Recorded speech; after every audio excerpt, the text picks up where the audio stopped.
Be Wealthy and Smart, episode 1490.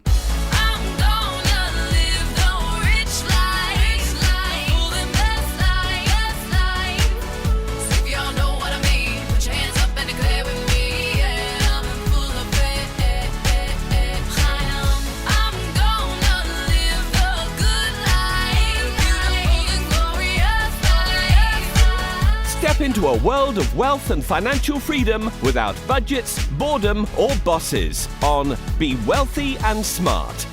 And now, here's your host, Linda P. Jones.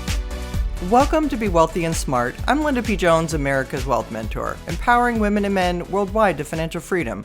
On today's show, we're going to talk about what action you should take during this tariff volatility, if any.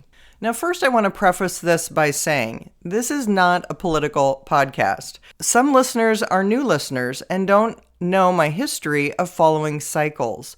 I've written about them in both of my books. So while there are things that happen due to politics, I also believe that markets repeat certain cycles. So we're not going to comment on the political side of what is happening. Sometimes when things are during one term or the other, I get accused of being left or right. I've been accused of both. But the reality is I actually try to stay non-political. I try to stay focused on the financial matters that are happening as a result of whomever's in office. So let me just say that up front. I also follow cycles. So cycles can often repeat and predict what's going to happen. So when I talk about a cycle coming up in the future that may be a positive cycle, it's not a comment on whoever is in office. Just like after the pandemic, when I said the market was going to rebound sharply, it had nothing to do with whomever was in office. It had to do with looking at markets. So just please keep that in mind as we go forward today, because I'm going to be talking about the financial side of things, not the political side of things. And from a financial perspective, the action to take is the same exact advice I would give through any market correction. No matter what the cause, no matter who was in office, the advice is the same. And that's because over 30 plus years of being in markets, there's always a different reason why markets go up or down. There's always a different tone to it. There's a sharpness, there's a sense of panic, there's a sense of uncertainty, there's a sense of loss of control. This is something that happens in every market downturn. What I'm trying to say is that market downturns happen, and they happen fairly often, roughly every couple of years. That's one of the reasons I believe Warren Buffett has kept so much cash on hand to take advantage of these kinds of downturns. Now, what causes them is always different. Whether it's the tech bubble of the 90s, or whether it's a computer glitch that caused an over 20% drop in one day, or whether it's something like what is happening now, there's always different reasons for what's causing the drop. What isn't different is how we should treat each drop. And this is something I wrote about in my book, You're Already a Wealth Heiress, Now Think and Act Like One, 6 Practical Steps to Make It a Reality Now, which, by the way, is on the list of all-time best wealth books by Book Authority, and the audiobook version was just added to the list of all-time best wealth books. I'm very proud of that. So here are some things I wrote about in my book. Stock market pullbacks and crashes are part of investing, so you have to have a strategy to handle them. Rather than hoping they won't happen, you have to accept them as part of investing and learn what to do, because the stock market drops about 10% every 11 months on average. The Dow Jones Industrial Average has dropped 20% 12 times since the end of World War II. That's about every 6 years. So why doesn't everyone know this? Why do we act like a sharp pullback is unusual? Rather than ignore it, let's embrace pullbacks and crashes. Like Warren Buffett says, the stock market is the only thing that when it goes on sale, no one wants to buy it. But before I tell you what to do after a crash or a pullback, let me make an important point. I want you to remember that non-growth is the enemy, not pullbacks and crashes. What I mean by that is not investing and not growing your money is worse than investing and experiencing a pullback or crash. You might not think so intuitively, but it is true. You are worse off in your 401k or your IRA by not investing in stocks than you are if there is a pullback or a crash. Why? Because by not investing, you will not get to compound at higher rates. You must compound at higher rates in order to build wealth. You cannot let your money sit in a money market account at 1% for 30 years and expect to become wealthy. Wealth is about investing. And to do that, you have to take risk. You have to invest, whether it's in stocks, real estate, silver, and now I can add digital assets. Whatever you choose to invest in, you have to take risk. You can mitigate risk by studying cycles and understanding where the best place to invest is in the long term. So let's talk about how to embrace declines in the stock market and what to do when it happens. Okay, so I wrote that back in 2018 when I published my book. Probably wrote that in 2017.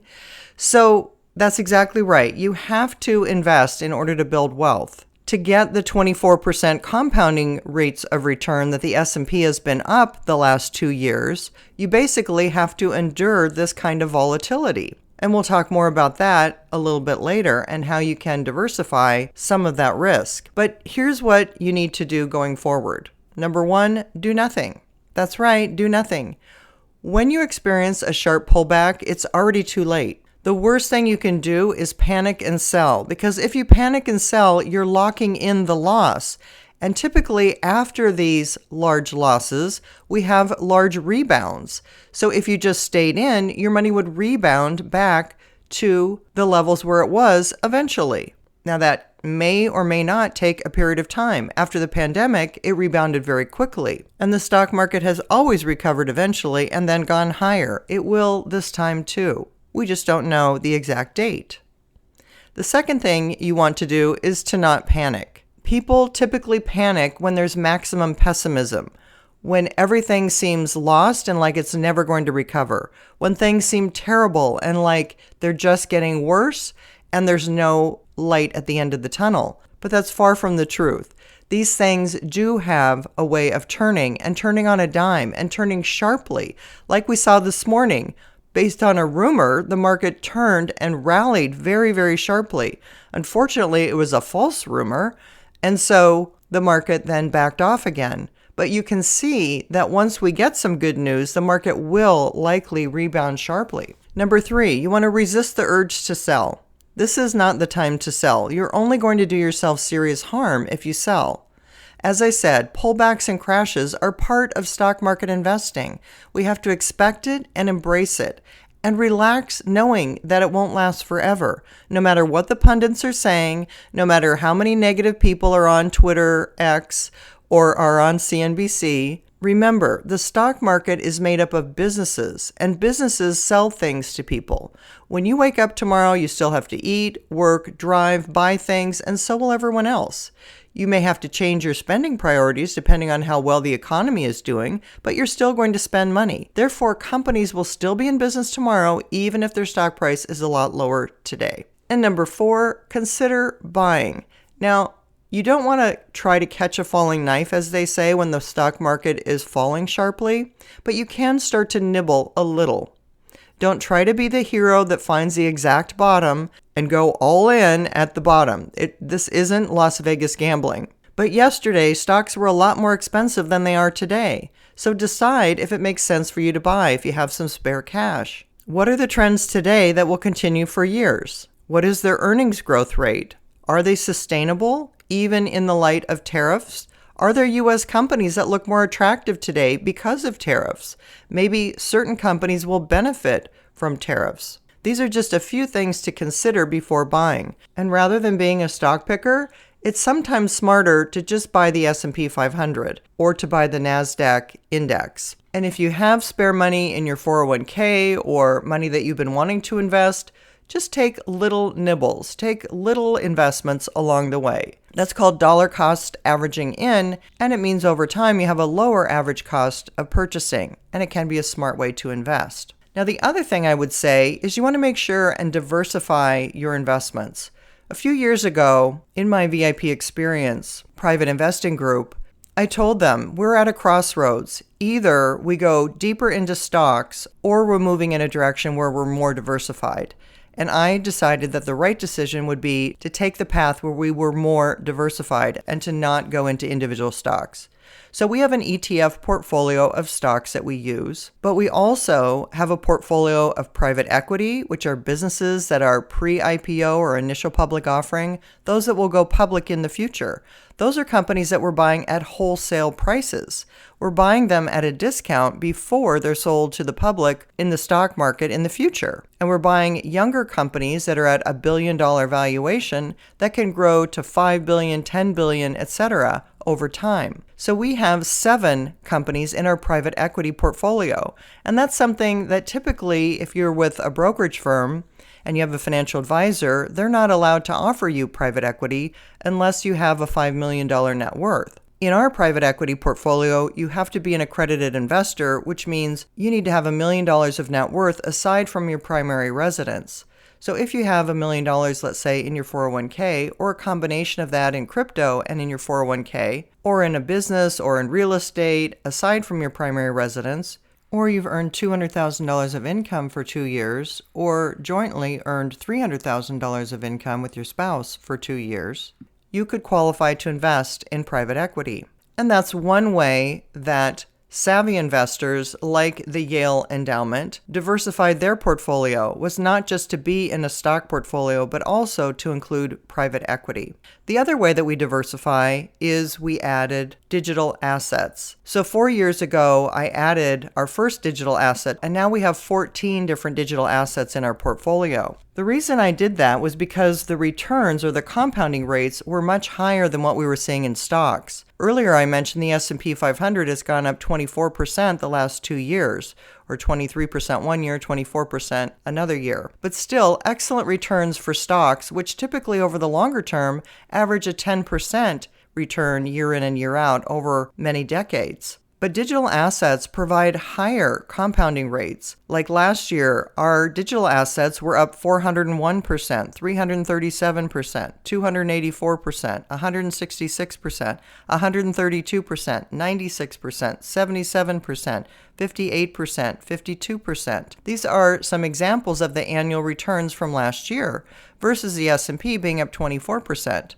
Now, the digital assets have pulled back this year as well. However, you are getting diversification, and it's creating a smoother portfolio to have digital assets as part of your wealth building investments. So if you're feeling stuck by being completely held hostage by the stock market, there are other assets that you can invest in. And if you'd like to come into the Be Wealthy and Smart VIP experience, I'll extend a 50% offer to you. Just use the promo code SAVE50, that's capital S, capital A, capital V, capital E, 50, in the promo code box at checkout. And once you join, you're a lifetime member. You never have to pay again.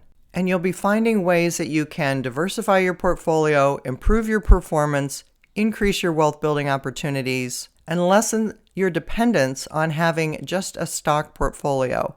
I think that's a wise thing to do. Just go to my website at lindapjones.com, and in the top right of the website, you'll see why join the VIP experience. I'll also put a link to it in the show notes below.